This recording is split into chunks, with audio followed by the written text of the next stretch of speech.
Welcome, everyone. And I don't know whether others can feel the tension as well, but we've been through quite a lot of setup anxieties and yeah, kind of just exploring once again the strangeness of this virtual room. I think after a year of this being our life, I thought we had cracked it, but there's apparently new environments coming up that are posing new challenges. So thank you everyone who helped setting this up and for coming and finding your way to this place, which I still don't really know what it is. Yeah, so as I'm already starting to thank people, I want to thank first of all Lou, who has managed to kind of keep us all calm and composed and bring us all here. And in that sense, also thank the Birkbeck Institutes who have supported this event. So yeah, this event was supposed to take place a year ago, exactly on the same day, on the 28th of May. And now it happened exactly 1 year later. And as Lena this morning in an email said, maybe it's exactly the right time for this event to happen. So let me just, to start off, say just some words on why we thought we wanted to have such an event and how it then evolved. And then we will start with the first panel. So my contribution should be really short. But yeah, the main idea was that we wanted to create a space or an encounter where we would explore some of the traces or relics or leftovers of the communist experience, like really thinking it broadly, but communism in this way as it existed as a real somehow system, not as an imaginary construct or concept, but this event or phenomenon of Soviet type communism and its different forms and experiences. And so our idea was to kind of collect and look at the traces it has left in sites and places and people's bodies, minds, relationships, and try to understand more what this experience still does to us in Europe and in the world today. How does it still disturb, disrupt, or trouble us, or how does it help us maybe to see the world differently, from a different perspective, from a different world and time. So this was the idea. And then the other idea of this specific event was to create an environment and an approach that will help us to do this in a way that we don't immediately end up in these very strongly ideological forms of talking about communism or capitalism, the East, the West, but to approach it from perspectives and experiences or images that allow us to kind of find sideways into this reality of the communist past, its relics in the present, and perhaps the strands that still try to kind of move towards some form of future.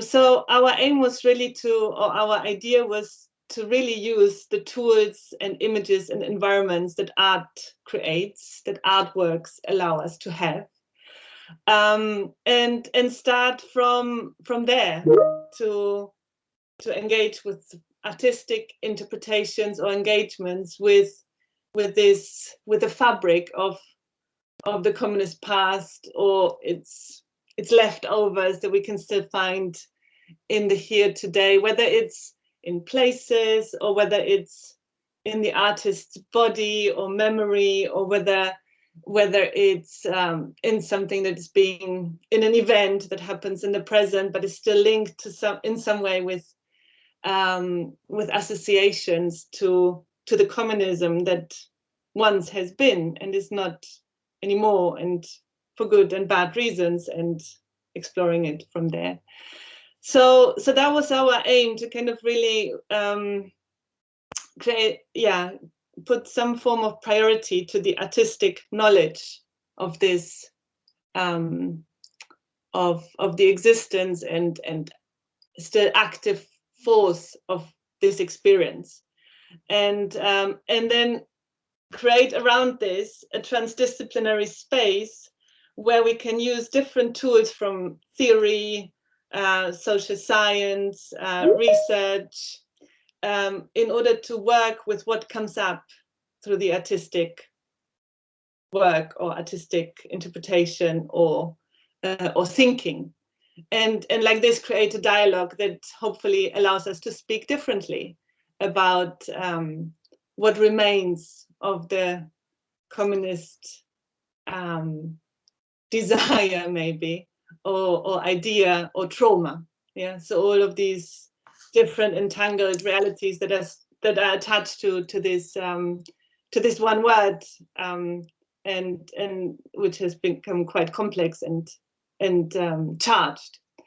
So yeah, and I'm really, so this is how we then reached out to artists, to some of the curators, and I'm really deeply honored that everyone we asked a year ago has still stayed with us.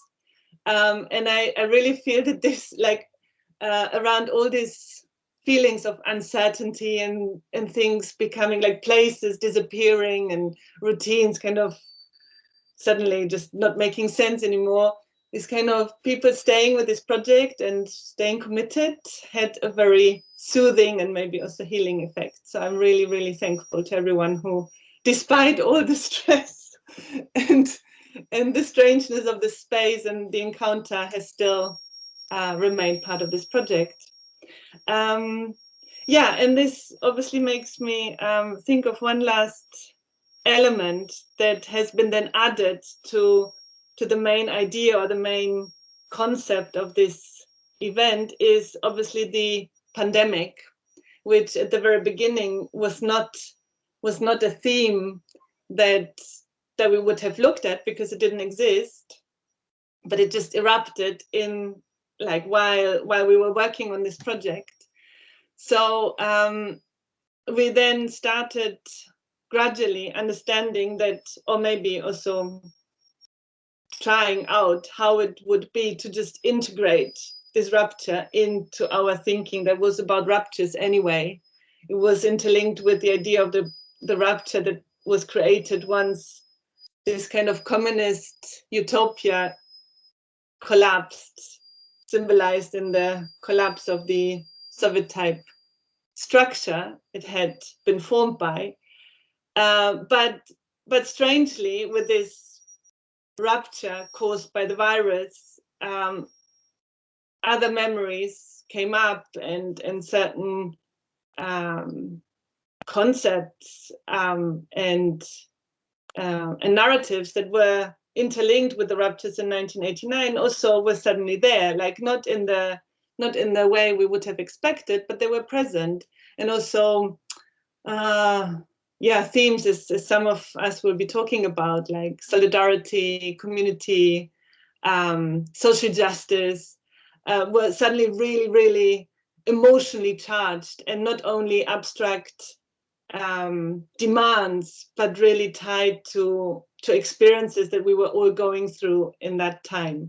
So we used this space that has been created, and in order to also, in addition, have a new, maybe, reconnection to the idea of the post-communist rupture, what it did to us and is still doing to us.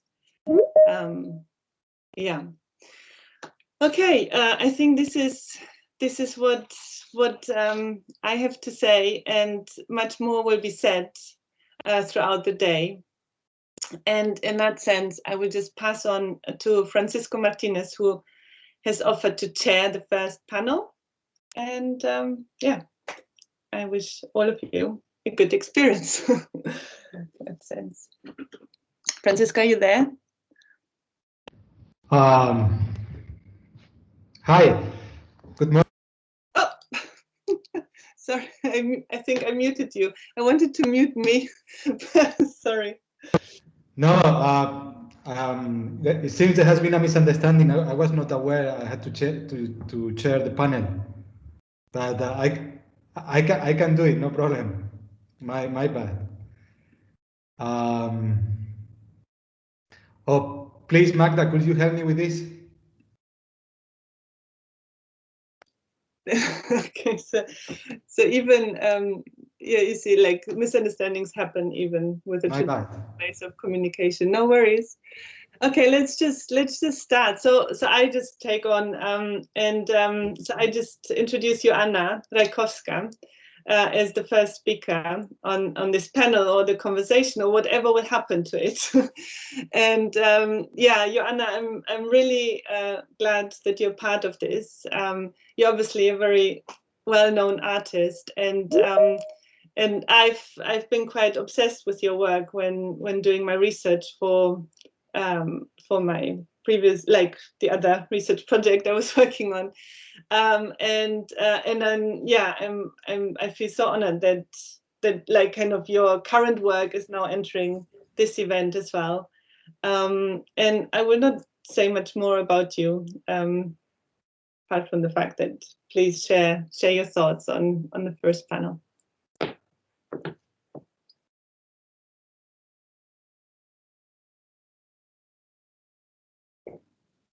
You're muted, Joanna.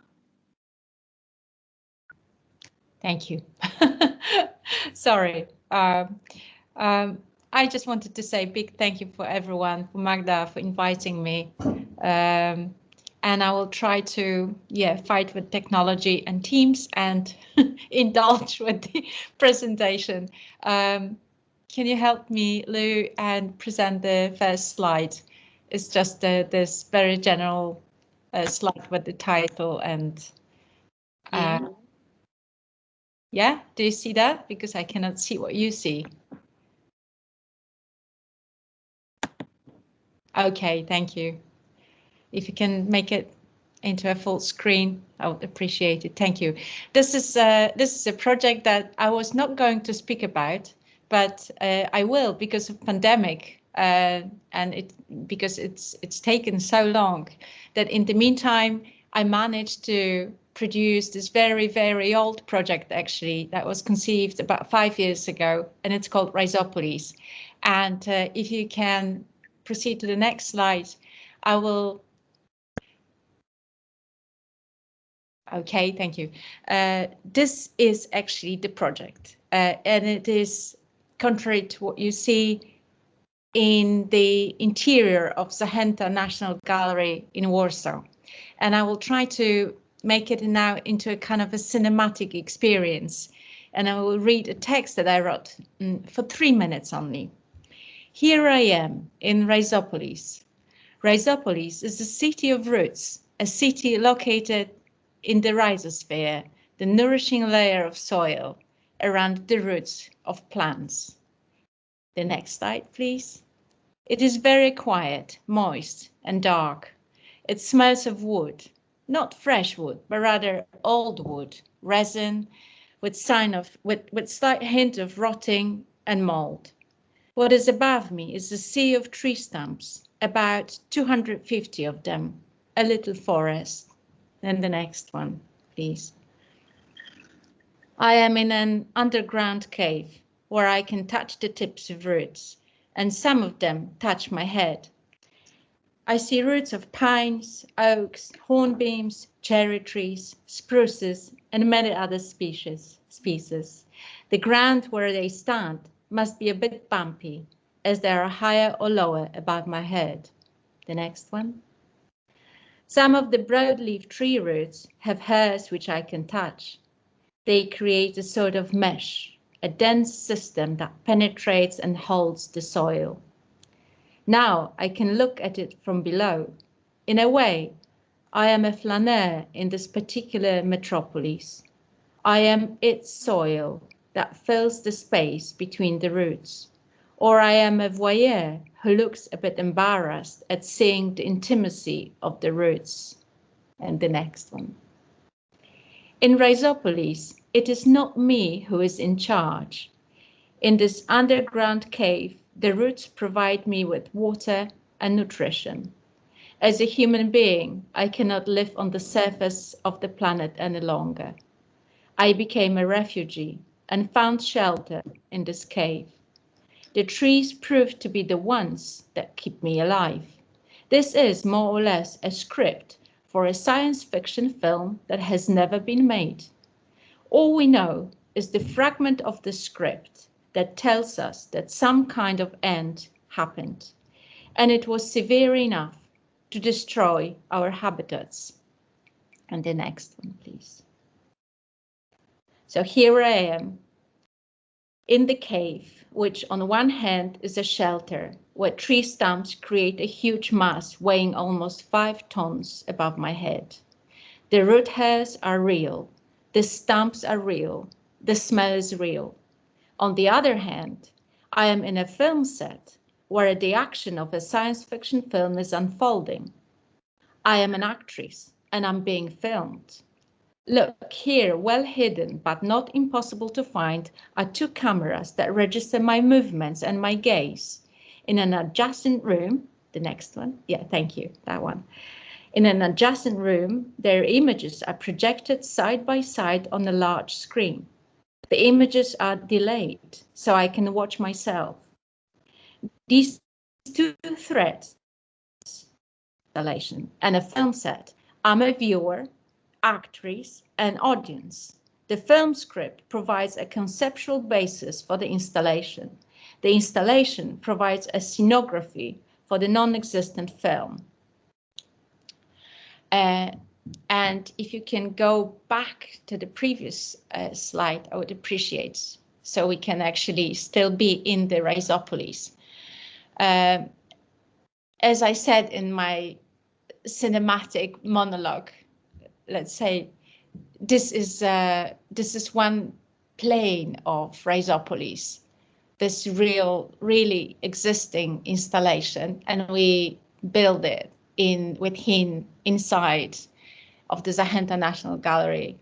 And on the other hand, this is a film set. So the viewers do enter this underground cave, which is created as a scenography, and then they proceed to the adjacent room to see themselves on the large projection. And the projection is simply delayed 2.5 minutes, so they can actually watch themselves. So this is how it's set up, that the conceptual structure of it is kind of double. It works 2 ways.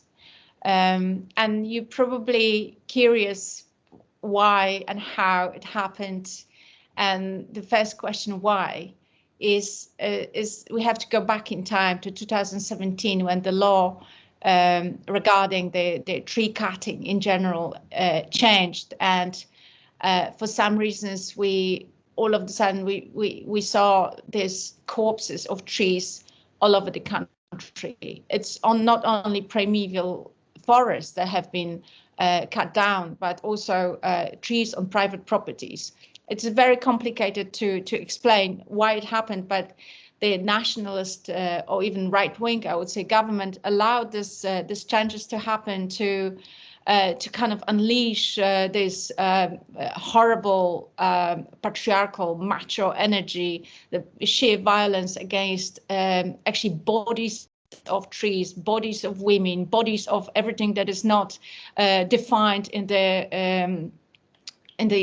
I don't know how to say it even, but in a strict heterogeneous way and patriarchal way, to be somehow put on one side of the barricade. On the other side of the barricade, there were all the others, other species, other people, other organisms that simply didn't fit the picture.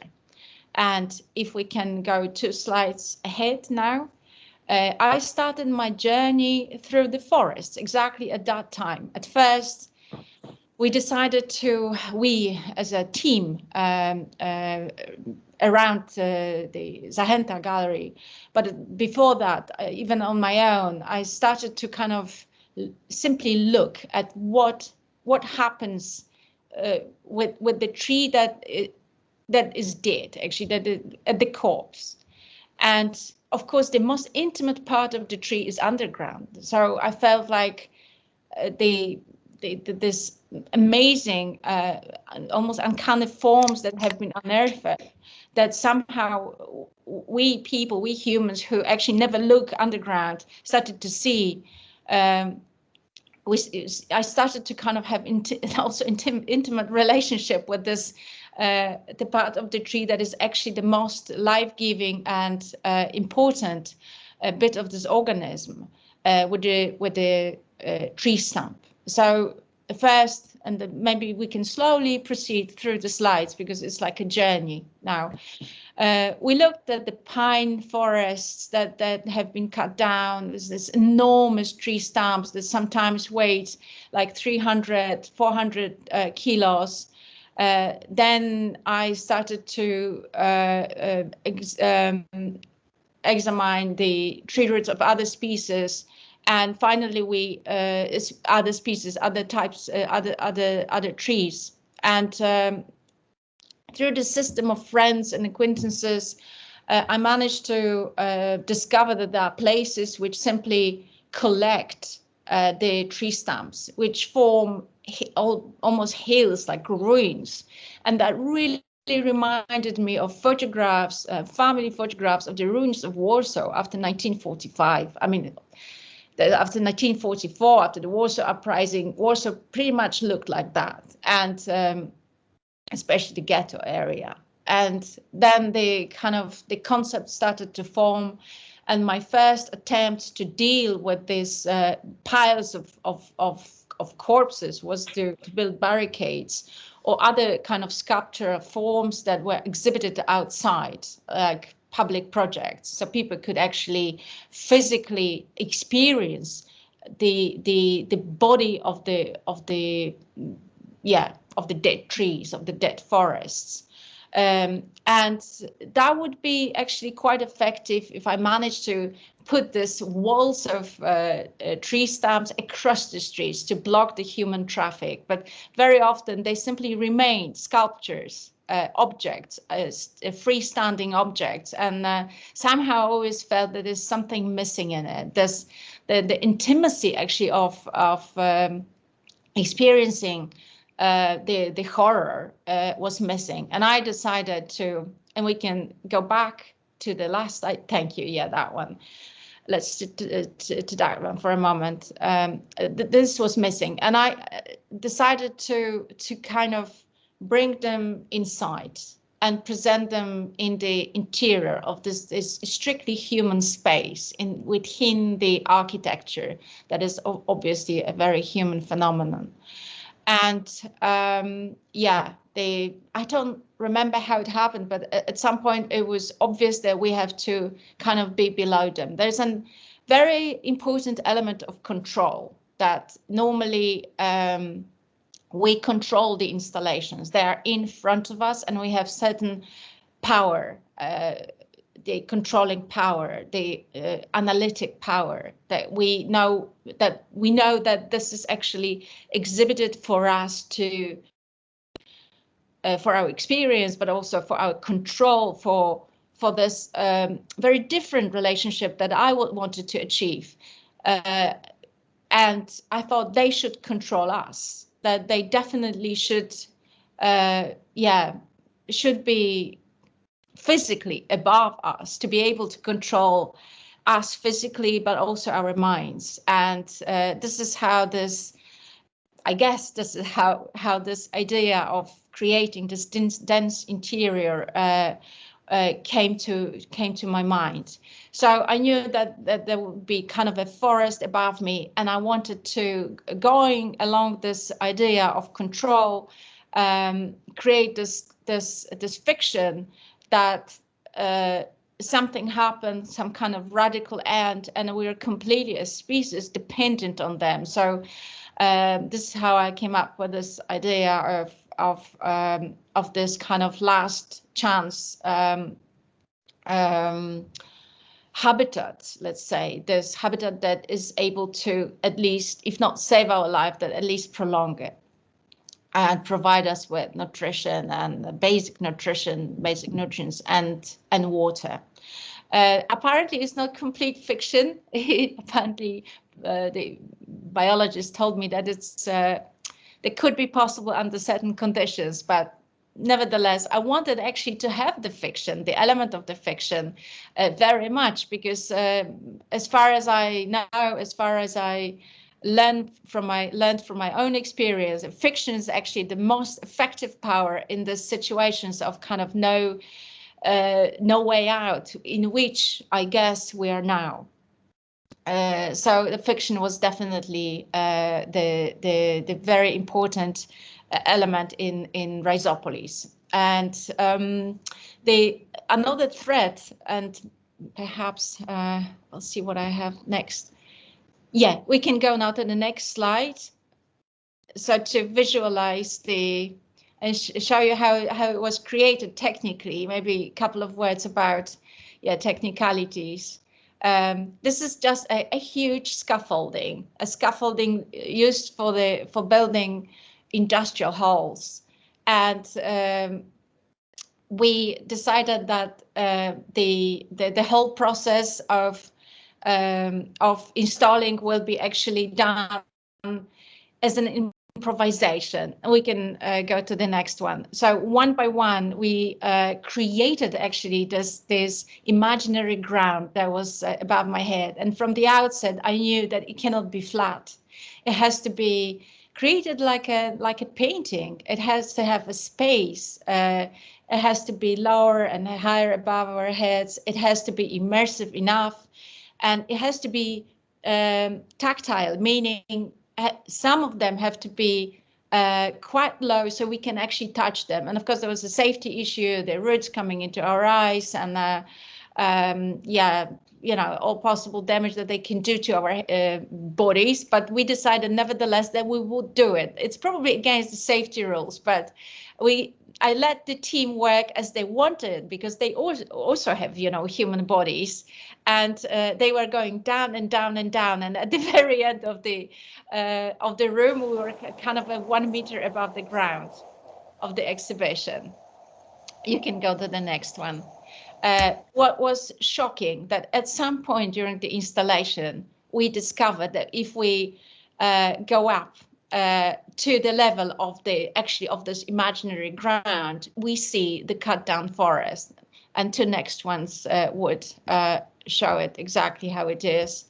Yeah, and this was a pretty shocking image, apocalyptic image, and that somehow confirmed that we were going actually back into this experience of the horror of the forest being annihilated. And another one is without the flashlights. It shows exactly the view. From my experience, having seen that, it is an image that is incomparable to anything else I've seen in my life, and it is something like my botanist friends who assisted me in this exhibition would describe as an universal radiotherapy of the ground, meaning the trees being cut down allow the literally UV radiation to penetrate the layers of soil that are normally inaccessible, and then the whole process of destruction proceeds layer by layer. It's very complicated, because of course forests is not just the trees. The trees are just part of it, but trees are actually the kind of structure of it. But amongst them, there are millions and billions of other beings that are being actually killed during the logging. So we can go to the next one. And the whole installation was quite simple. It was a very, very long process. It took us 2 months, but we've been hanging these tree stumps one by one to create actually, frankly, simply an interesting, immersive image in which people could enter and just feel it with their bodies. So this is pretty much the last slide, please. And this is our best friend, the machine that actually made it possible, the little lift that we had. And yeah, the rest was just patience and upholstery just to make this room quiet, and I installed it well enough to create a feeling of being in the underground cave. I decided to show you a couple of sketches for the very end. So next one, please. It is because it somehow fit into this topic, the topic of communist hauntings, and this is a collage done by because I found piles of newspapers and magazines from the 50s, late 40s, 1949, 48, 49, and the beginning of 50s until 1954. And you see all these communist dreams, and actually a very bizarre language that they used at that time. Oh, sorry, I didn't tell you. I found them in between my walls in my studio. I have a very old studio in Warsaw, and I decided to get rid of one of the walls because my roof leaked, and there was a lot of moisture, and luckily the newspapers were completely dry, so I could use them for my collages. But you see the monuments fallen, and this Russian guy, I guess, with the model of the plane, which was an obsession in the 50s. There was a lot about aircrafts and flying, and a lot about industrialization, and somehow it fits ideally with this time of installation of Rajkowska, which is, to me, kind of end of certain era, and a backlash and nationalism. And I guess this all happened because of a dream of going back to the times of control, of a strict male control over our societies. So somehow it met in these colleges, this dream of control and power and domination, and ideal social structure with the progress on the horizon, and the sad, really sad end of an absolutely wild violence against everything that is alive. A couple of next slides also show the collages of this idea of Rhizopolis that is somehow also taken from Metropolis by Fritz Lang. As you remember, there was this underground layer and overground world of capitalists, rich capitalists, industrialists, and this underground workers, proletariat world. It was pretty naive, but somehow it was very useful for me to create at least this only surviving underground world. You see the layers of different times in these collages, and different dreams about utopian social structures, but somehow it always ends in this underground cave, which is pretty much in the center of the image. That particular collage shows the rocket that was on the cover of a magazine called Young Technician. So that was for, I guess, for very young people, pretty naive dreams, but very communist indeed. And the next one is I think, two general sketches of the idea of Rhizopolis as such, and that one shows the orchestra playing in the underground cave, which is Rhizopolis, and the next one is this very, very general idea of how I imagined, the ultimate end of ourselves, and which is Rhizopolis. So that's it. I don't know whether I fit into my 15-20 minutes, but I hope I did. Don't worry, the structure is dissolving anyway, so we're just taking as things come. Thank you so much. And once you started your presentation, I wasn't prepared for taking on the framing of the panel, but I forgot to mention that obviously this panel explores this kind of idea of some form of bodily existence or material existence that falls out of our understandings of communism and capitalism. And this idea emerged from our conversation we had last year when we were talking about these bodies that kind of grow up or grow in these gaps that were left after one system collapsed and the other one wasn't really working or not there or anything. And so you came up with the bodies of trees as the ones that grow from these gaps and maybe save other bodies. Okay, thank you very much. So now we have Esther's presentation, Esther Leslie, Professor of Aesthetic Politics at Birkbeck. And again, I won't say much, just thank you so much, Esther, for joining us. It's a privilege. And again, your work has been really important for my thinking. So I'm really glad you're here with us.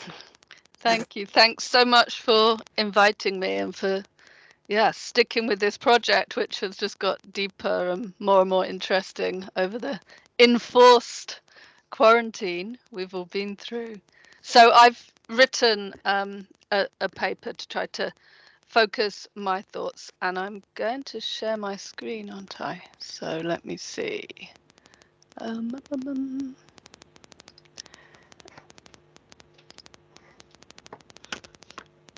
Okay, is that working? Can you see my screen?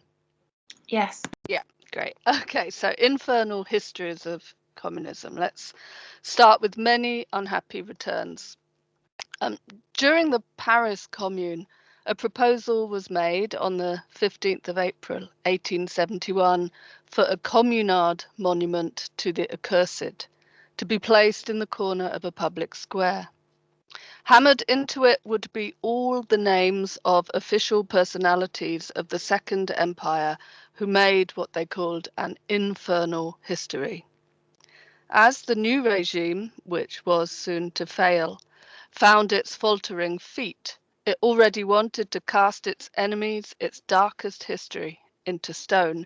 Amongst them, on the list of names of the infernal history, were the architect of the Second Empire and arch scoundrel Napoleon I, who they called the villain of Brumaire, the chief of this accursed race of crowned Bohemians, vomited forth to us by Corsica this fatal line of bastards, so degenerated they would be lost in their own native land. Baron Haussmann, architect of the broad boulevard, this demolitioner of Paris, is to be dishonoured too. Revolution feeds off the energy of hating the past, of righting previous injustices, of entombing those who made lives miserable, of making ghosts of them, their names listed on monuments like the name of a dead person is named on a grave. And so they should not disappear quietly into history, but rather be present in name only, a shadow of themselves, cursed. The previous generation of revolutionizers, the bourgeois figures who made the hellish history, saw themselves as rationalizers, pitched themselves far from the realm of spirits and superstition. But Marx, in his analysis of revolutionary movements in France and in the New World in 1852, in his 18th Brumaire of Louis Bonaparte, saw the shadows. Of North America, he wrote that, owing to the youthfulness of the nation, there was a different quality of existence, one which was too busy acting, building, eradicating, settling, to spend time dealing with the past. And so, he said, that past lingered like a pile of rubbish that no one bothered to throw out. Specifically, where, though classes already exist, they have not yet become fixed, but continually change and interchange their elements in constant flux, where the modern means of production, instead of coinciding with a stagnant surplus population, rather compensate for the relative deficiency of heads and hands, and where, finally, the feverish, youthful movement of material production, which has to make a new world of its own, has neither time nor opportunity left for abolishing the old world of ghosts. And so, overlooked, the USA becomes, for Marx, a place of proliferating spiritualist movements, table knockers, and aura photographers. But these were themselves remnants, part of an old world, according to Friedrich Engels in a letter to Sorge in 1886. The Americans are worlds behind in all theoretical things. Whoops. And while they did not bring over any medieval institutions from Europe, they did bring over masses of medieval traditions, religion, English common feudal law, superstition, spiritualism, in short, every kind of imbecility which was not directly harmful to business and which is now very serviceable for making the masses stupid. Ghosts dog the bourgeoisie. Even when they make their revolutions and break with the past does not break with them. And all, even the spectral, will be drawn into the business of making money. Revolutions and hauntings, the past haunts the present, the old ghosts of oppression who are to be immured, trapped, so that they might not wreak havoc in the new world again. These ghosts of the past, these ancient iniquities in spectral form, they linger. The Jacobin Saint Just phrased it in this way: those who make revolutions by halves do but dig their own graves. And he was to fall into his own freshly dug one when his wing of the French Revolution was defeated. Marx pushed on the revolutionary process to insist that the proletariat was the gravedigger of the bourgeoisie. They would inter the wielders of capital and hope to keep them in the ground, not still haunting ideas or practices. But post-bourgeois revolutions, too, have long been seen themselves as ghostly spookings. And Marx and Engels, after all, spoke of communism as the spectre that haunts Europe.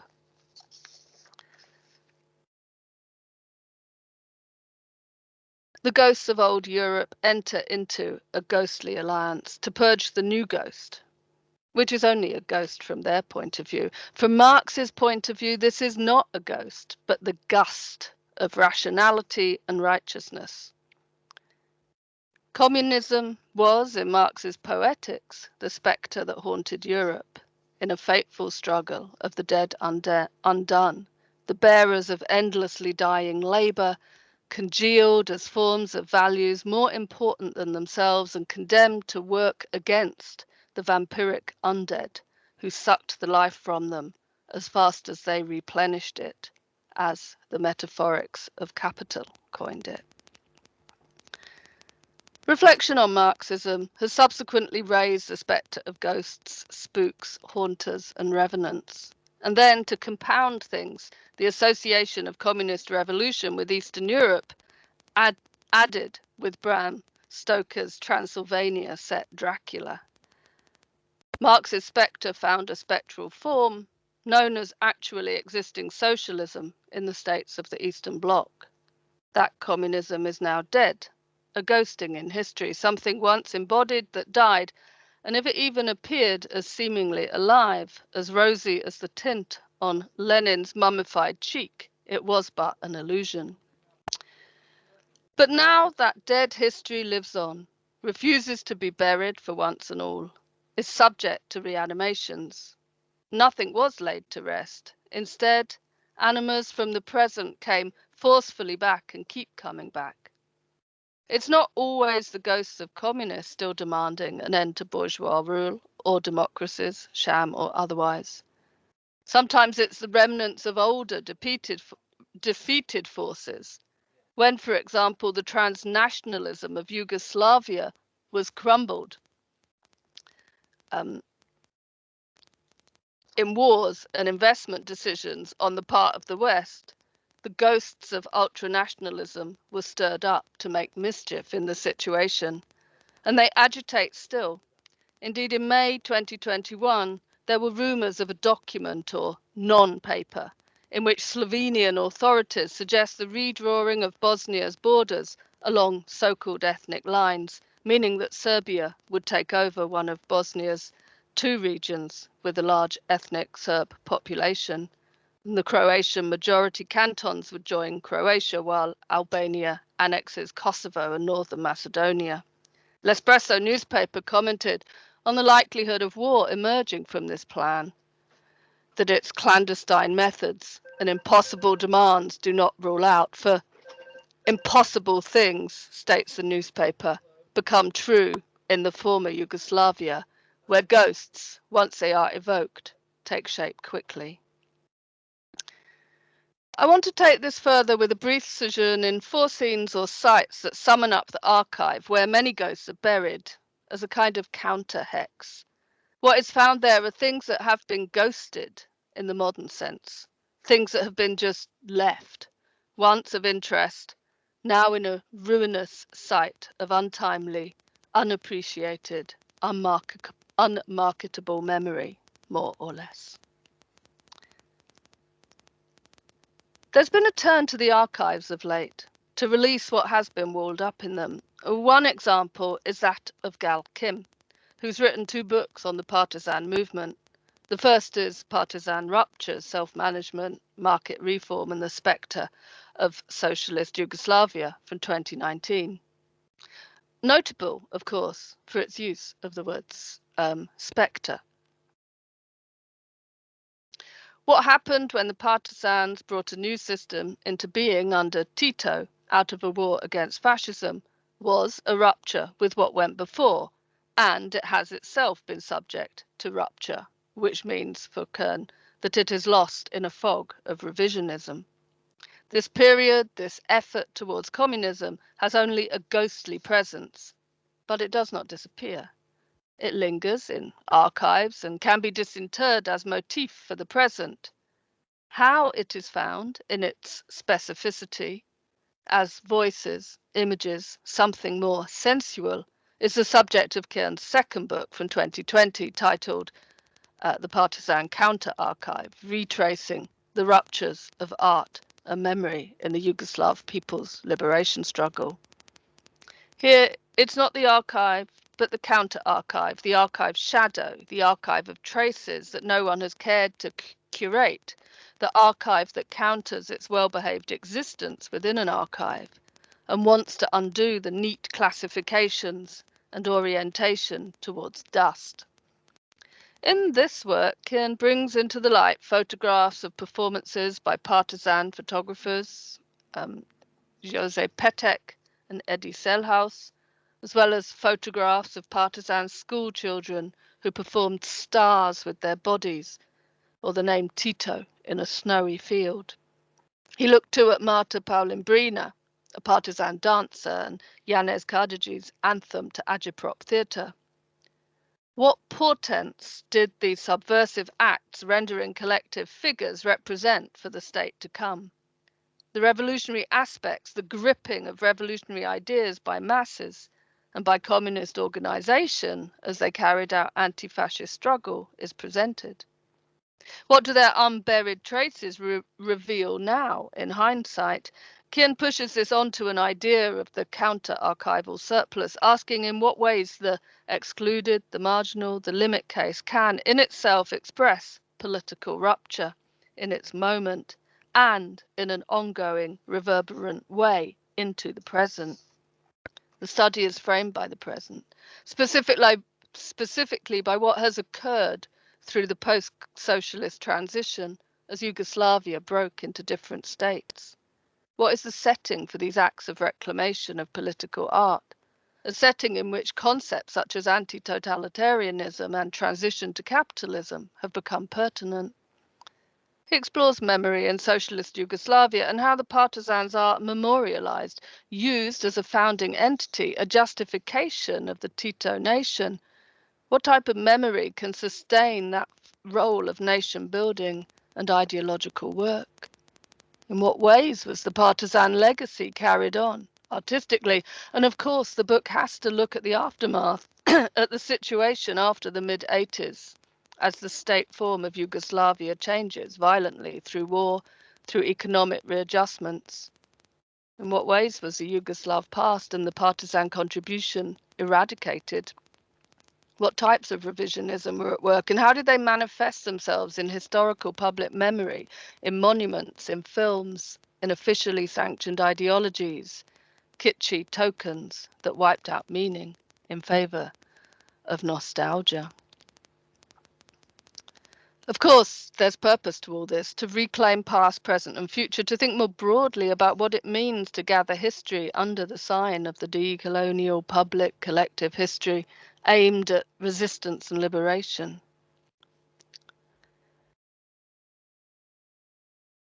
This work, Lenin Devices in Helsinki, is part of a broader swathe of summoning ghosts. In Helsinki, a Kosovan called Sezgin Bojnik runs a press called Rabrab, which conjures up the ghosts of revolutionary formalism as they encountered Lenin. Indeed, one publication, Coiled Verbal Spring, Devices of Lenin's Language, from 2019, places in front of the noses of Western academics who have ignorantly pontificated on a depoliticized modernism the dynamic writings of the Russian formalists and futurists as regards Lenin's revolutionary language. These texts were first published in the mid-1920s. A key piece in the volume is by Rajkowska, and it addresses the making spectral of a recently dead Lenin in the waxworks of embalming. Rajkowska answers it in poetic manifesto form, and this answer, his answer, which insists on life, on the life of the idea and the life of memory, rails against keeping alive as icon, as statue, and is already, prior to the act, a negation of what is about to come into being in Stalinist Russia. We insist, don't crank out Lenin's. Don't print his likenesses on posters, oilcloths, plates and mugs and cigarette cases. Don't embronze Lenin. Don't take away his living gait and human traits, which he was able to preserve as he guided history. Lenin is still our contemporary. He is among the living. We need him alive, not dead. Lenin is dead if he is artificially kept alive as icon, as waxwork, as relic. He is in life if he is, or his ideas, his actions are in us. It is action, not image, that makes up the spectre that stalks Europe. As image, he is only ghostly and cannot pass into meaningful life. I recently examined a practice-based PhD by Achim Lengerer on the writer Peter Weiss, in particular Weiss's book Aesthetics of Resistance, in 3 volumes written from 1975 to 1981, and also Weiss's 1970 play Trotsky in Exile. The PhD, Rehearsal Behavior, 3 Activations of Peter Weiss, took its motivations from Yvonne Rainer and Stefano Hani and Fred Moten, and explored contexts in which Weiss's work had passed into or out of archives, and it restaged these in some way. Weiss's archive was opened up through materials Lengerer discovered in East and West Germany, including those in relation to an attempted staging of Trotsky in Exile in Düsseldorf, when left-wing West German students denounced and disrupted it, and Weiss, for staging the play in a bourgeois theatre for the privileged. And Weiss, or the theatre, had previously seen fit to use police, dogs and water cannon against possible disruption at a previous politically themed play. Having lost control in the auditorium, Weiss closed down Trotsky in Exile before the second half, and it was not performed again. In the GDR, the existence of the play caused consternation amongst the SED leadership, who wanted Weiss to be unambiguously against Trotsky. The play was a point of discussion for younger generations seeking third ways or other political forms for the state in which they lived. The play crossed the wall and upset in various ways on either side. Aesthetics of Resistance spread widely too. It was read collectively in reading groups in West and East Germany, for the book was published in an edition in both Germanys. And so in this form, the members of reading groups enacted the book's own promotion of self-education as political act. Längerer used the archive to reconstruct, through Stasi records and other materials, responses to the writing, including negative state ones. Ingo Schulze remarked, as recorded in the PhD, on how his reading group in Jena, in the GDR, became a small part of a larger movement that led to the collapse of the state. But as a Marxist dissident, represented by the fact that he was part of the Round Table, which sought a socialist settlement in 1989 to 1980, his sense of that collapse had become tainted. He also contacted people who had been in those reading groups, Längerer did, and brought them together with people born after the fall of the wall to act out the contents of the archive, Weiss's words, the state's words, erupting the past into the present in the grounds of a GDR-era housing estate.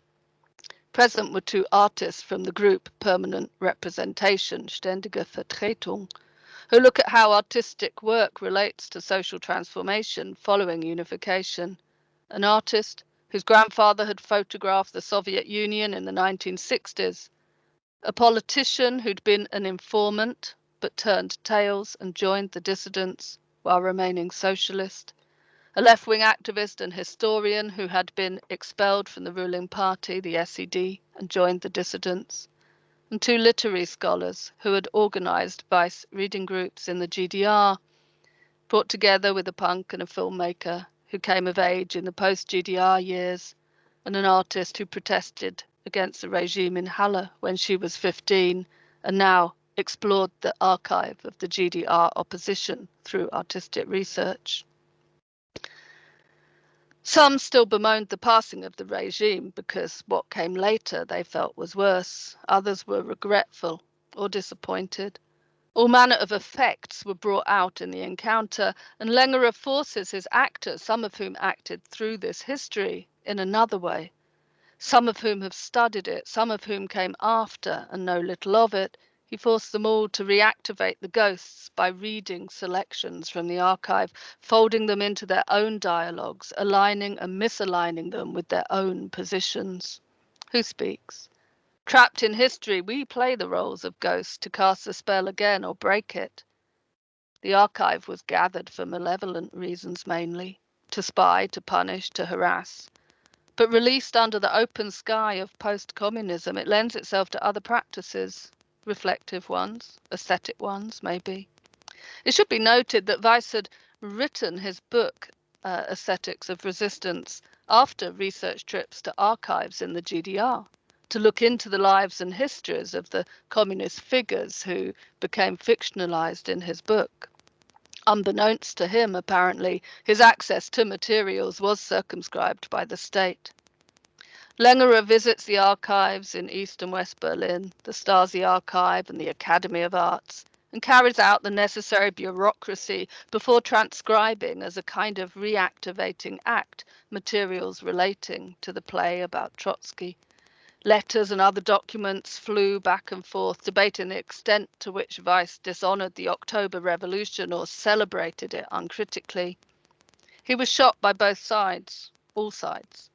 In bringing this material to light, in enacting fragments of it in a housing complex in Leipzig, Längerer tries himself, as he admits, a younger West German distant from these events at the time, even though he was in fact enmeshed in them. He tries to understand what was at stake and remains at stake in the arguments and fights.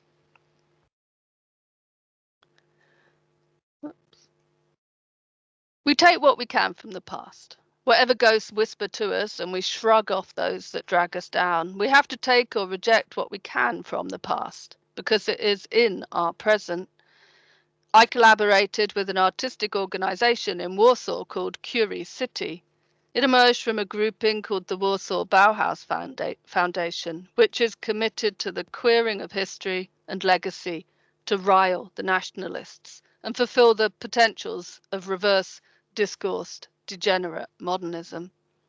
I was drawn to its wild meshing of impulses from the past, energies of past aesthetic political principles, hatred of old dead fascist oppressors whose animus still spikes the present and evermore. And I appreciated how they grasped that which was excoriated as degenerate in the Nazi period, in the Stalinist period, and in the present, as an inspiration. They exhibit a slant-wise commitment to past, present, and the speculative in a single plane of democratic, self-organized freedom. Here is their organizing team. I won't read out all the names, but let you cast your eyes over them.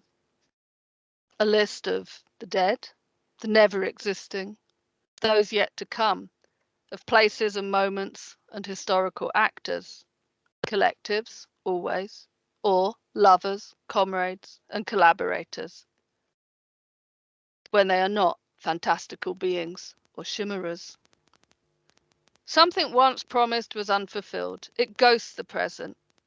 The About page for the organization has quotations and 8 images in their name: Rosa Luxemburg, Margaret Mead, Susan Sontag, Marie Claire, Jean Seberg, or Jean Seberg, Anne Frank, Charlotte Perriand, Kathy Kollwitz. A mishmash of thinkers and actors who confound timelines, geographical locations, discipline, and ideological reference. And they're all dead. Leap over the communist years that promised emancipation and delivered a cauterization of the spirit. Reanimate the dead as a countermanding of what has been an infernal history and speculate a future. Thank you. Let's just stop sharing. Thank you. Thank you a lot, Esther. I just wanted, because when preparing my response, because this would be my aim now, to kind of link both of your contributions, I ordered Peter Weiss's book. Clearly in more German, and I started reading it, and I, after 2 or 3 pages, just had to put it away because it was like a different world, a language I couldn't understand anymore. I actually wanted to talk about it, but so the object that kind of completely overwhelmed me, the block of the past that I couldn't connect anymore. So thank you for reestablishing this. Yeah, so I also prepared a paper with the idea to kind of really bring both of your perspectives and scenes together. And when looking at the scenes you've created, I obviously was struck by the span temporality of Joanna going towards the future while carrying all the ghosts with her, whereas Esther going towards the past and bringing the ghosts back to where we are.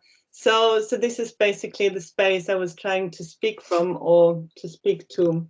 And I now try to share my screen, but I only, no, wait, how do I do this now?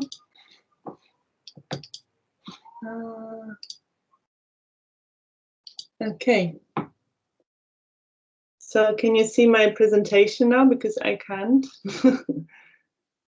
We're not seeing the presentation, Can you but see it now? your chat, yes, now. Okay, good.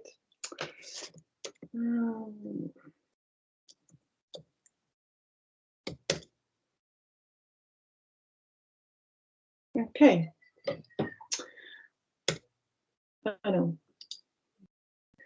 So, Rhizopoulos, it is a future. A future is a distant yet familiar scenery.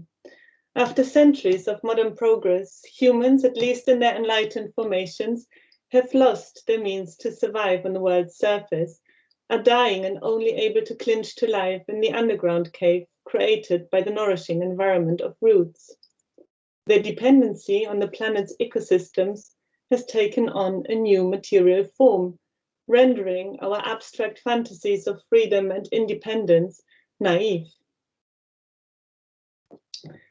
This future is an uncanny place. It transports us towards times and spaces in which we have been or towards which we might be moving, but of which we struggle to know or speak about today.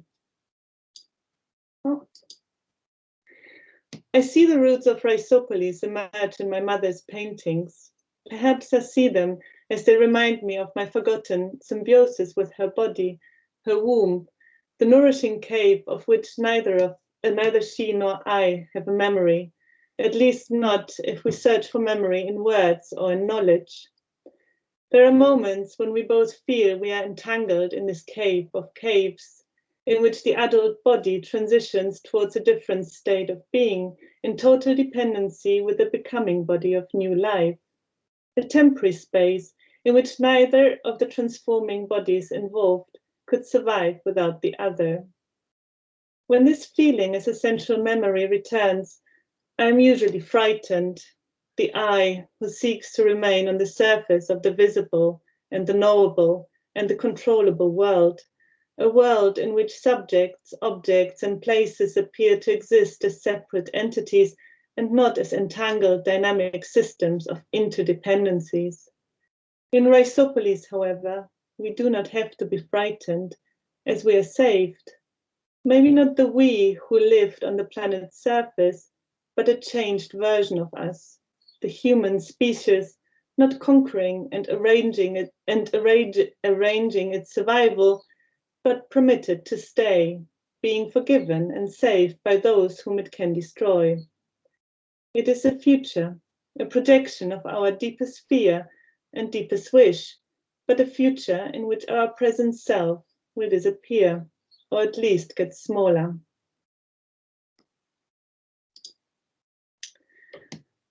Partisan archives and images of resistance. It is a past, but a past that has been lost. A past that is not only structurally removed from archives and narratives, and that cannot be thought, but also a past that can hardly be felt. A dream world of a different bodily configuration, of a trans-individual body born out of the knowledge and experience of immense repression and destruction, and sutured by a common idea and faith in a better future. A resisting collective created out of shared actions, shared feelings, shared songs, and struggles of individual bodies, united and alive against the image and fear of the fascist other. The creation of a creative, nourishing force, formed by solidarity and the optimism of the will, a dedication to the resistance against any form of repression and injustice, despite all odds against it.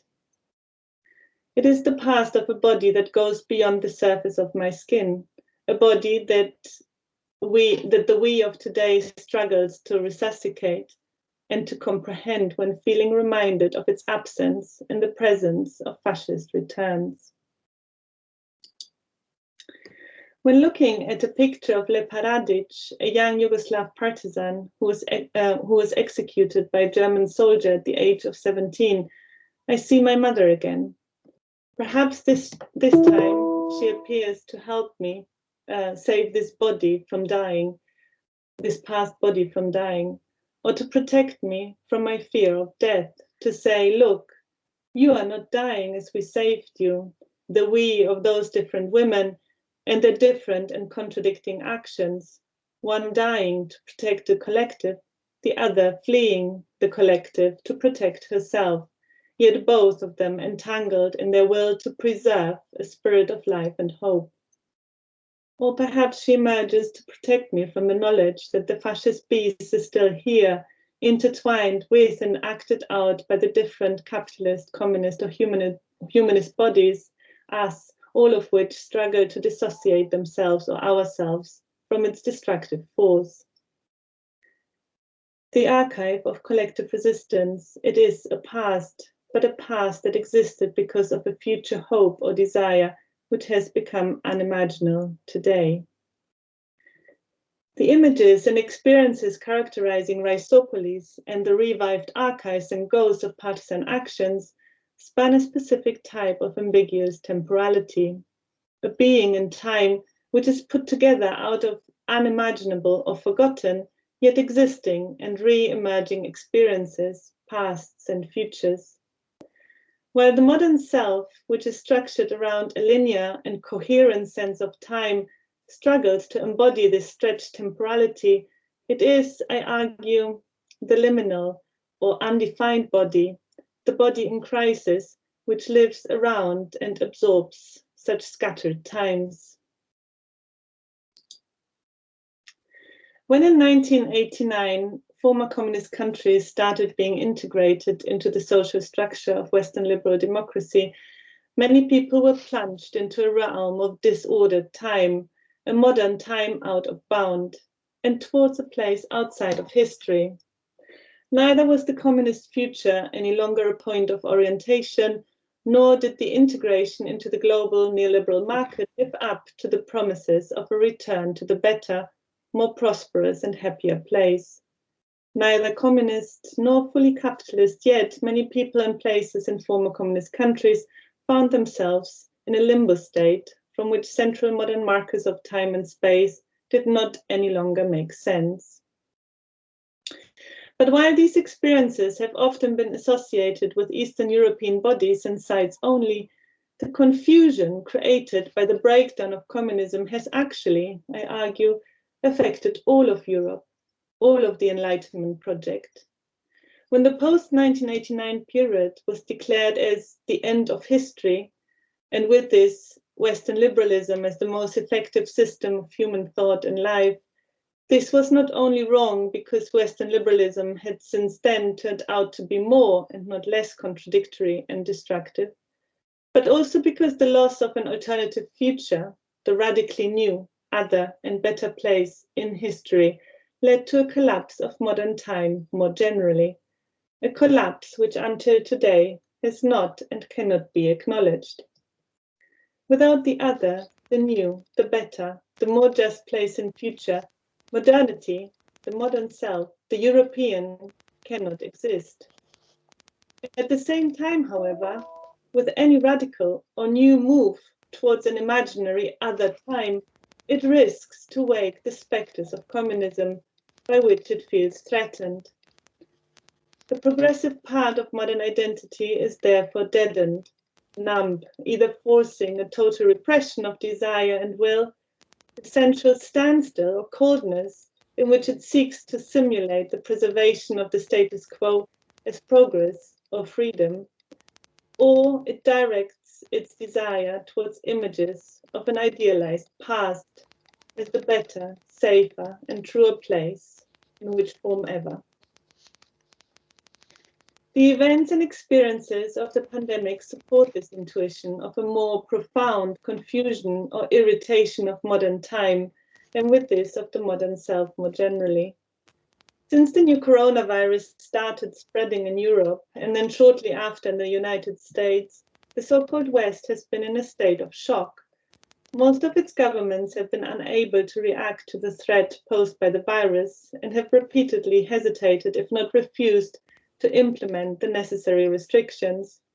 This was mainly due to the demand by the global market to keep the economy floating and resist a sudden lockdown or hold, but also because of a feared rebellion or lack of compliance from the side of the population.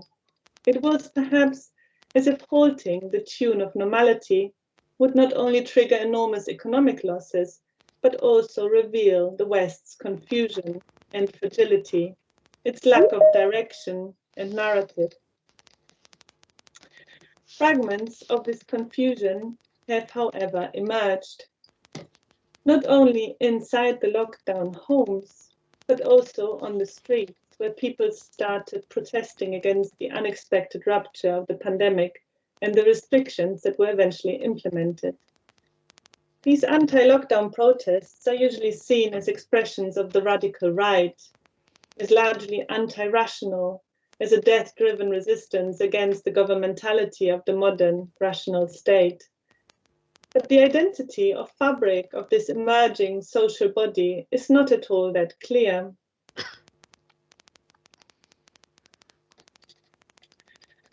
Some of those who were expressing their anger or fear in this way were seeing in the pandemic a conspiracy by communists re-infiltrating the freedom secured by capitalist markets. Others were suspecting a complot by capitalists to increase the wealth, surveillance, and control of the so-called 1%.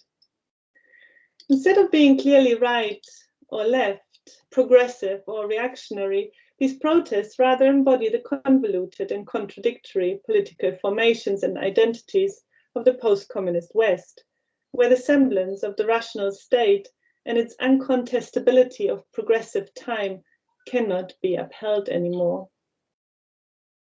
There are good reasons for viewing these extreme forms of denial with suspicion, for the unchanneled fear and uncertainty accumulated in such encounters has a huge destructive potential. But the lack of a coherent and consistent identity or direction of time, as well as the strong prevalence of emotional reactions towards the current crisis, the exposure of some form of shared yet not comprehended or contained affect, bears also the potential for engaging with the past and futures of European modernity differently. When looked at the crisis or rupture in modern time from the perspective spanned by the future cave and the partisan archive, perspectives, I argue, which become available if we do not have to deny but allow ourselves to acknowledge the crisis or limits of modern concepts and realities. The limits of the rational state, this confused or broken post-1989 temporality, is not characterized by a standstill or absence of time. It is not a lockdown or a waiting for a return of normality, nor is it a destructive or death-driven outcry against the movement and unpredictability of history, but a creative expansion of times beyond an ordered sense of modern life, beyond its framing as either capitalist or communist, as either progressive or reactionary. As a temporality of the liminal post-communist body, it is a creative, imaginary, yet also tragic and painful form of space-time mattering, of centrally engaging with past and future potentialities, by putting experiences and images which fall out of and cannot be adjusted to the continuity and coherence of hegemonic time into new, impossible constellations. The matter of broken histories, the memory of fear of deeply rooted violence, the unmourned loss of unfulfilled or failed utopian promises, the pain of historical trauma, all emerging, unstructured, floating in tension with time in its ordered shape. During one of the lockdowns, I decided to rip out the roots of a hop plant that was overgrowing the roses in our garden. When digging a hole in order to take out as much of the roots as possible, I discovered that the hop plant had a complex and widespread root system that did not have one origin, but had spread across the whole garden, connecting various plants from underneath. I realized that I will not be able to take out the whole plant and decided to clear only some of the space around the rows. I remember the pain I experienced when cutting the thick old roots that had the diameter of a human bone, but I also remember the need to create space and restore a sense of order, making me pull, cut, and bury what I felt was obstructing what I wanted to see and see grow. After having succeeded, I looked at the gap I had created and was again left with an ambiguous, conflicting feeling, a sense of satisfaction of having conquered space on the one hand, and the damaging realization of having demolished or taken away some of its energy or life on the other. In the weeks after that event, I observed how the hop had started re-emerging in other parts of the garden, defiant of, indifferent to, or perhaps even forgiving the violence and control I had exposed it to.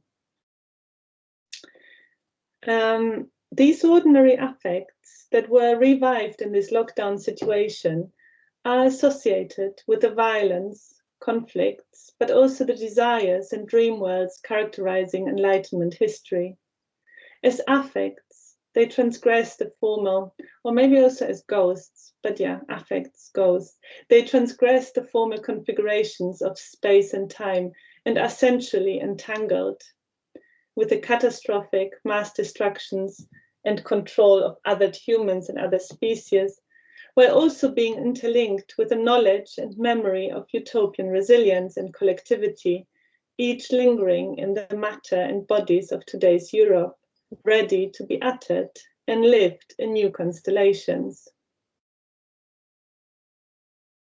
If we manage to dwell in this post-1989 crisis, in this post-communist threshold that has shaped so many experiences and sides in the so-called East, but which is also a prevalent yet repressed reality of the West, and which, as I have tried to argue, has re-erupted through the ruptures caused by the pandemic, then we might become able to feel and engage with the ambiguity and fragility of modernity or of enlightenment, and like that start imagining and acting alternative forms of resistance and life.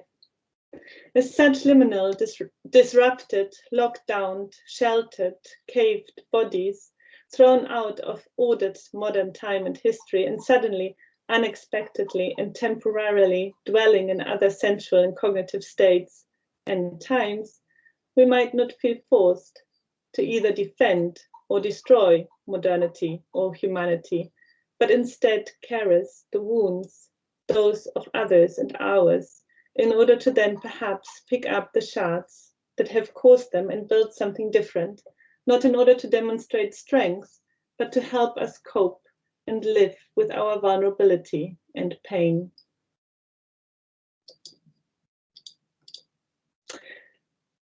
Rhizomes, I don't know. I later found out by studying the hop plant I had attempted to kill, are subterranean plant stems. Compared to the visible stems of trees, rhizomes are situated underground, growing horizontally at the same level as their roots. New shoots grow upwards, but they emerge from different places of the underground stem, appearing on the Earth's surface as if they were separate plants with different anchoring root systems, yet they are connected by an invisible system that cannot be logged, but has to be unearthed and extracted, which in the case of old plants means that the above ground structure needs to be dismantled as well. They not only provide the anchorage of the plant, but are entangled with the anchoring ground of those species who depend on the surface. If a rhizome is separated, each piece may be able to give rise to a new plant, yet storing it in pots where it cannot spread and expand into a system causes stress to the plant and makes it subject to bacterial and fungal infections. If we cannot survive any longer on the surface, if identity, direction, coordinates, and structural routines of the modern world stop making sense, we might have to explore what it means and how it feels to live underground. If modern humans can't and shouldn't any longer grow long vertical stems in order to become the most powerful species on Earth, then we might have to explore how to be a rhizome and grow where we cannot see, dissect, or fly away, but where we have to feel a way through the ground which is shared by a variety of species, not in order to forget or discharge order and reason, not destroy or delete the human word, but take it underground and like that acknowledge its limits. The individual shoots of the hop plant which emerge on the ground, their height and visibility will not any longer be at the center of life and speech, but will be replaced by the embodiment and knowledge of an invisible underground system, living off and being entangled with the matter of sedimented history. As such a post-communist body, we will not seek to demonstrate and enact a counter-strength or counter-ideology or counter-identity, but engage with the central knowledge of the individual's weakness and dependency on nourishing roots, on others, the womb, and turn this knowledge into the unifying universal element that will bring the social change that we need to preserve in order to preserve life. Okay, how do I? Yeah, this is the stop sharing the screen. Okay, which brings us to 11:30. Magda, do you want me to step in to moderate the discussion? Yeah, I would suggest we give ourselves 10 or 15 minutes to kind of just gather responses and see what comes up, and then have still 15 minutes before the next. Perfect. Let me say that I truly enjoy the way you were describing, you three, this idea of the transitioning body, and how liminal, the liminal experience and this succession of radical ruptures are internalized. And it brought to my mind the difficulty of translating this experience or knowledge into words. And I also enjoyed this idea of the archival surplus, which may reflect this intangible quality of changes. And then I thought I made like a strange connection with a video I saw yesterday. I watched a video of people walking in Tartu, in this town of Estonia in the 80s, and noticed how people were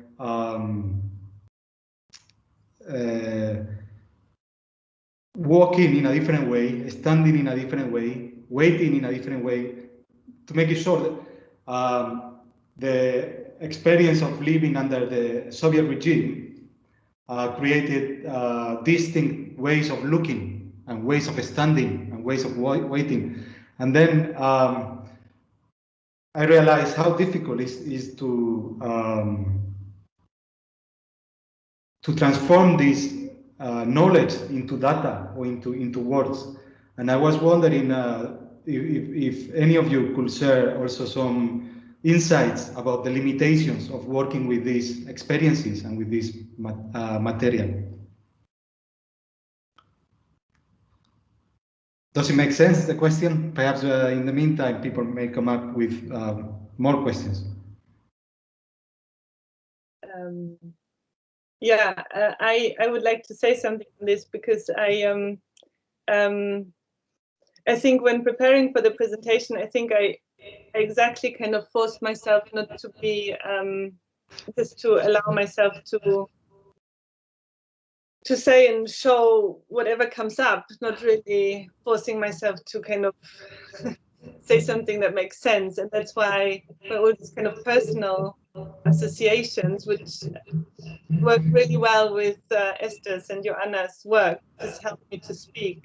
The images that came up, and when looking at your material, I just had very strong feelings. So I just tried to follow this rather than starting to speak in the discursive, like in the discourse, like, okay, this is what I want to say. It's just like, okay, let's capture the emotion that comes up and keep it. And I was nervous until the very end, because it's also always a kind of exposure of like emotion, like speaking through emotions or integrating them into a narrative is always making oneself also vulnerable.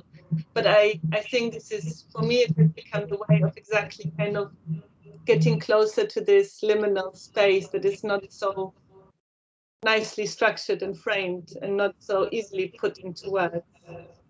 Yeah, because this question of the limitations is not simply methodological, it's also epistemological, in the sense that we are trying to describe something while trying to understand it. So perhaps this process of explaining is itself the process of understanding, or it becomes as such. Perhaps Joanna or Esther would like to add some other insights on the topic. I was just going to say, it makes me think about this sort of sense of embodying. So for me, it was a sort of quickly written paper where, again, I don't think I tied things up, so it's still thinking through, but it struck me hearing Magda and thinking about it all. I am setting up a kind of opposition between a sort of this fixed, dead you know, Lenin in concrete or bronze, and then thinking about all the other examples, how much embodiment was at work there. So, you know, the children sort of making star shapes, and that's extremely ambivalent because they're becoming a material that's being sculpted, but then to then reperceive that from the archive is to open something else up, and it's what Lenger is doing in making people act out Stasi directives and left-wing German students' pronouncements, and letting that pass through the body and into their lives and into their emotional relationships to it. And again, with the Warsaw Bauhaus, it's very much about taking on the bodily gestures that Schlemmer's Bauhaus dancing provided. You know, it's about an inhabitation that is not then simply to affirm this past, but to grasp it through ourselves in all its complexity. And that's also the liminal space, an ambiguous space, and very generative, including all sorts of painfulness too. So, yeah, just some thoughts.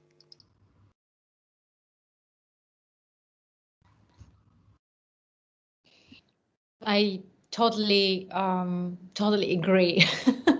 I mean, I work as an artist. I work from inside, like from literally from inside of not only my own body, but when you talked about this notion of people behaving and moving and waiting differently than now in the 80s, I do remember that. And being in Poland, it made, coming back to Poland from outside made me very aware of the shift, and the shift that is also happening now. Like, we are reforming because we are in the middle, in the center of revolution, like a sexual revolution that should have happened probably a long time ago, but it's happening now, kind of induced by the regime.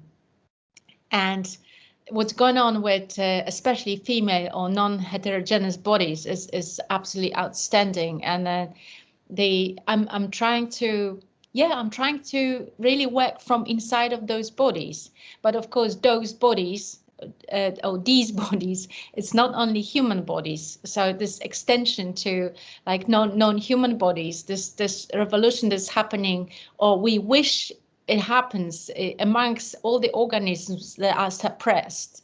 It is an incredible energy. It's an incredible moment where we actually watching the transformation in ourselves, having access to our bodies. And Rhizopolis is actually talking about this liminal space, this moment of complete change of power structure, let's say. In a literal way, like structure, dependence, control, from every sensual, like physical point of view, and of course not only from this point of view.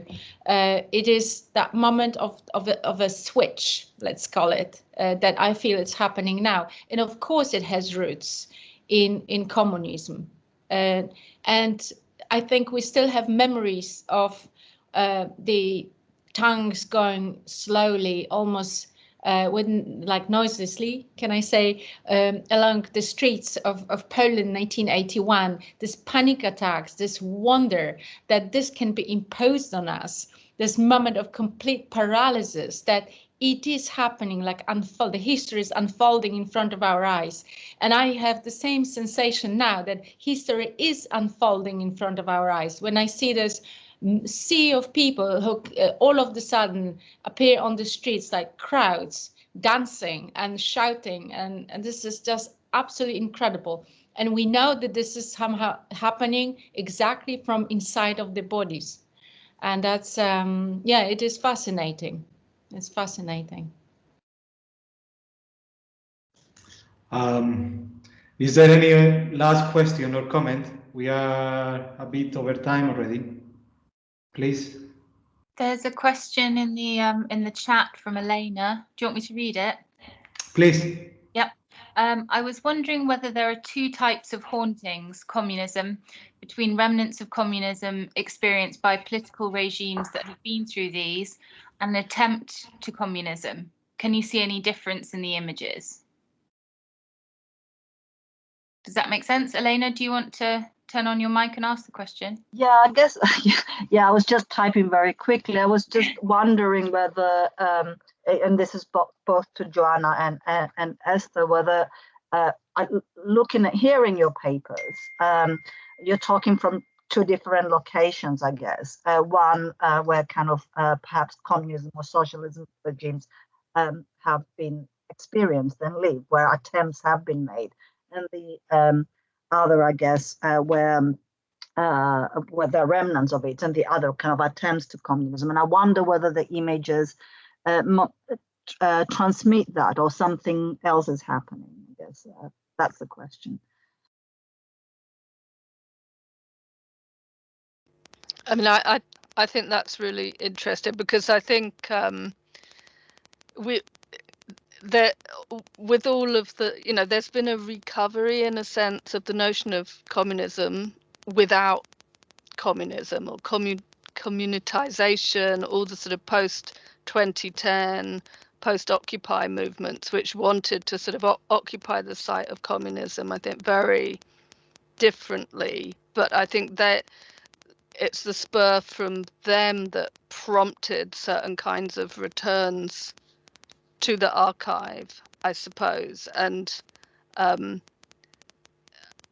think, I mean, I suppose from what I was presenting, probably the Rab example from Helsinki via Kosovo is the most orthodox, in a sense, that it wants to recover a Lenin before the statue of Lenin, or a sort of revolutionary moment that then solidifies. And I guess it's also then interesting that the partisans are re-evoked as, again, a sort of with an ambiguous relationship to the core communist history. But yeah, definitely there are all sorts of flows and differences, I think, within these and what one wants to do with it, if one is unpacking a past for whatever reason, or if one is wanting to imagine and institute a new social form.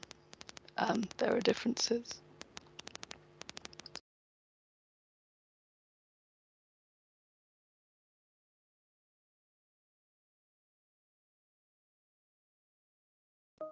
I would like to add something to that, if I may, just because I think one of my experiences in kind of working with this whole theme and setting up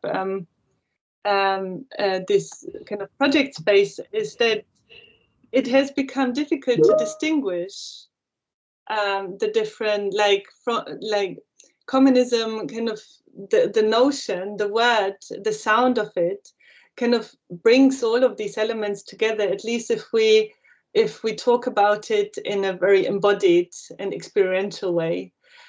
So on paper, we can maybe try to distinguish between the attempts and maybe the theory kind of guiding the idea of communism, and distinguishing it from the actual realization of it and the experiences of it.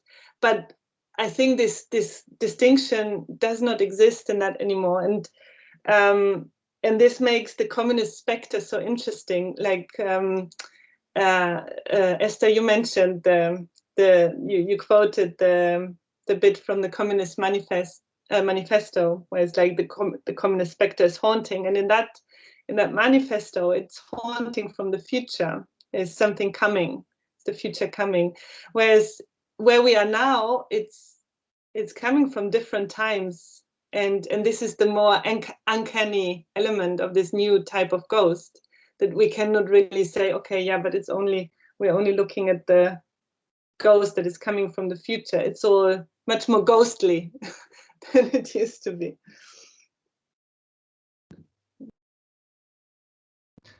I believe we can end with this note and invite you to meet again in 15 minutes for the next session. Thank you. Thank you, Joanna. Thank you. Thanks, Esther. Thanks, Thank Magda. you. Yeah, Thanks for this inspiring panel. Okay, thank you.